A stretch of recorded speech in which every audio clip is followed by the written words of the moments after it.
उसको भ्लग रहेछ नि त उसको भ्लग म नेपालमा गएर नेपाल सब किनिदिन्छु हो के कुरा गरे के यस्तो महाकसम साँच्चै हो साँच्चै किनिदिन्छु म कति लाखको हो त्यो फोन यो फोन त हिजो अस्ति 500 रियालमा किनेको म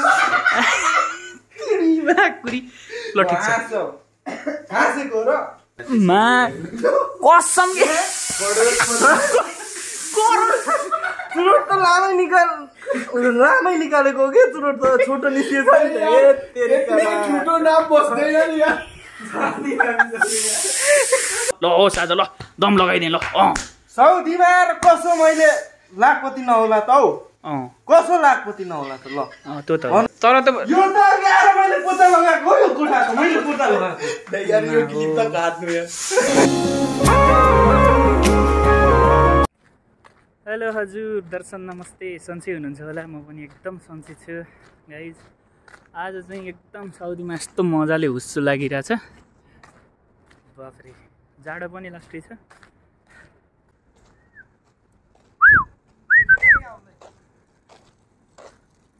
के छ केटा ठिक छ ए उसको भ्लग रहेछ नि त उसको भ्लग के छ हेलो हेलो सन्चै आरामी राजाजी एकदम ए रियाज मेरो दोस्तहरूसँग भेट भयो अब यता भलक सुरु भयो के छ अरू सन्चै हुनुहुन्छ हेर्नु न कस्तो हेरेर लाग्यो झप्सो यस्तो पनि हुन्छ र बरु हाम्रो अर्को साथीसँग पनि भेट्न जानुपर्छ किनकि चिसो चिसो मौसममा तातो बनाउनु हो राजा के छ हो ठिक छ राजा सन्चै आरामी हुनुहुन्छ म नि आएँ है त ल तपाईँ नि आउनु अस्तिको भिडियोमा आउनु भएको ठिक छ ल म पनि गाडीमा ल ल ल ओइ म सक्दिन ले यो त बाँचिन्छ त राजा यो टायर आज भर्खर फेरेर ल्याएको जान्छ यार ए ल कहाँ बसेर म जान्छु आउँदैन नि त आउनु राजा भन्नु एकछिन हामी बस्न खानु पर्यो क्या कोसेली खानुपर्छ ल मैले ब्यागमा लिएर आएको मेरो ब्यागमा कोसेली बोकेर छ जुठो टिफिन अनि एउटा पानीको बोतल ल यो त नहाल्नु फेरि अरू भन्नुहोस् के छ अरू कस्तो छ काम कस्तो चल्दैछ कति महिना भयो राजा घर जानुलाई अब धेरै छैन अब 1 महिना पछि सम्झ जान्छ कति 1 महिना बिताउनलाई कति वर्ष जस्तो लाग्छ घर जाने बेलामा 1 वर्ष जस्तो लाग्छ 1 महिना बिताउनलाई लाग्छ मान्छे आइसक्यो त उ ल्याउनु न ल यो जाडोमा सुट्ठा सल्काउनु के राजा ल एकचोटि तान्दिनु न क्या बवाल देखिरा ल न दियो त हाल्ने हो केही फरक पर्दैन भेप्सै नै हो बाफरे म्याग्रुङ सोल्टीको हरिब देख्नु हाम्रो राजाहरू जाडो हुँदैन म ज्याकेट लाउँदैन बरु सर्ट लगाउने कारण के हो त अनि यस्तो सर्ट मेरो पनि छ नि हो र फेरि मिज्जु हामी फाइनली गाइज मेरो दोस्तहरूसँग भेटेर यसरी हामी चाहिँ यो जाडोमा है रमाइलो गर्दै साथीभाइहरूसँग भेटियो जाडो लास्दै छ चिसो यति धेरै बाफरे के भनौँ है मैले फेरि हिजो ज्याकेट धोएर सुकाएको सर्ट लगाएर गएको थिएँ दिनमा गर्मी थियो आउँदाखेरि त हुस्सु लागेर झन् चिसो भइरहेको रहेछ हामी चाहिँ रुमतिर जाने लिफ्ट चाहिँ रुमबाट पुगिसक्यो हाम्रो साथीभाइहरू ड्युटीबाट आएर के गरिरहेको छ हेर्नुपर्छ खचाक्क लुक हेलो गाइज के छ हो मेरो राजाहरू सन्चै आरामै मेरो जीवन सन्चै छ मेरो दोस्त सन्चै आरामै के छ के हो यार हामी एउटै होटलमा एउटै कम्पनी एउटै रुममा बस्ने मान्छे पनि सिर्फ 2 घन्टा लागि भेट्छ के छ भाइ सन्चै छ खाना बनाउँदै हो ल ठिक छ ल बधाई छ त्यो गाइज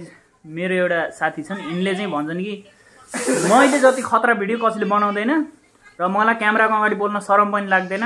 राजा म जे पाए त्यही सब बोलिदिन्छु भिडियो चालु गर्नु दाजु भने खान ल अब सुरु गर बरु ल भन अब भन के डल्यो ल भन के कस्तो भन ल ल होस् आज ल दम लगाइदिएँ ल साउदीमा कसो मैले लाखपति नहोला त हौ कसो लाखपति नहोला त ल त्यो त भनौँ त कमाएपछि त भइहालिन्छ लाखपति डरै लाग्यो यार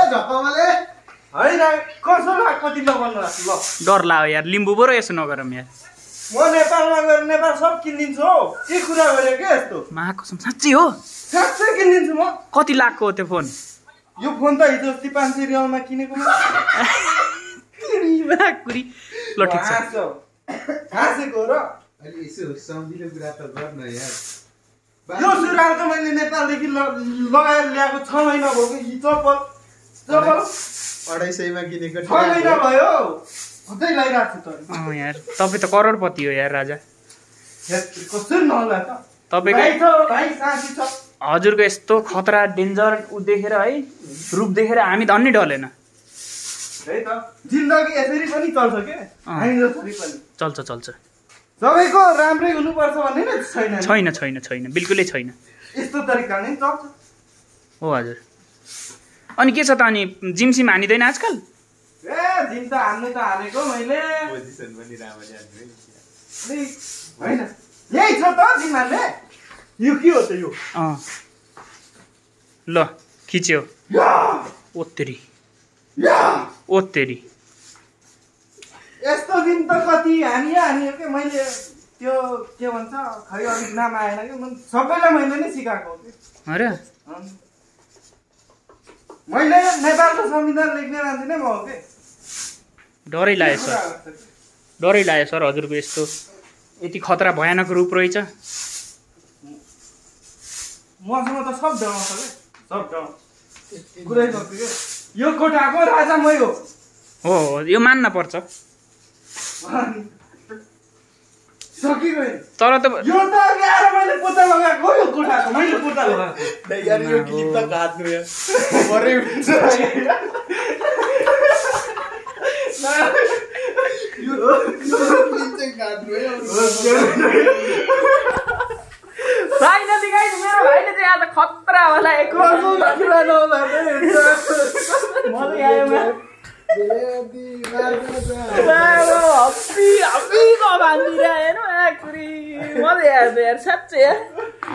डेली बनाउनु ल यस्तै खतरा ल नयाँ कसम नयाँ कन्टेन्ट अझ भाबु कान्नु पर्यो भने म यस्तो हान्दिन्छु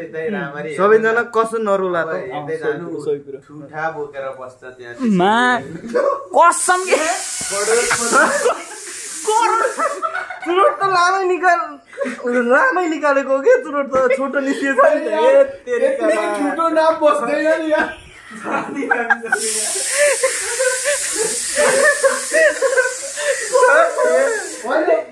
चुरोट छ के कुरा गर्छ साथीले हातमा ठुटो चेपेर बसिरहेको नै कसम यार बरु यो पाराले भएन यार नेपाल किन्ने मान्छेले चुरोटको ठुटो बोकेर हिँड्ने यार यो पारा होइन के यो त अघि काम गर्दाखेरि लुकेर खानुपर्छ अनि पिसाब जाँदाखेरि खाएर राखेको क्या यो त त्यस्तो अन्त करोडपतिले त आधा थोडी राख्छन् र यार होइन अब हुने वाला बात ऐसा हो पैसा दिएको छैन ये नेपाल खरीदना चाहते फिर हाथ पे वो उसके हाथ पे लेके बैठ रहा है वो छोटा चुरोट चड्डी खरीदने का पैसा नहीं है बहुत सभी का नेपाल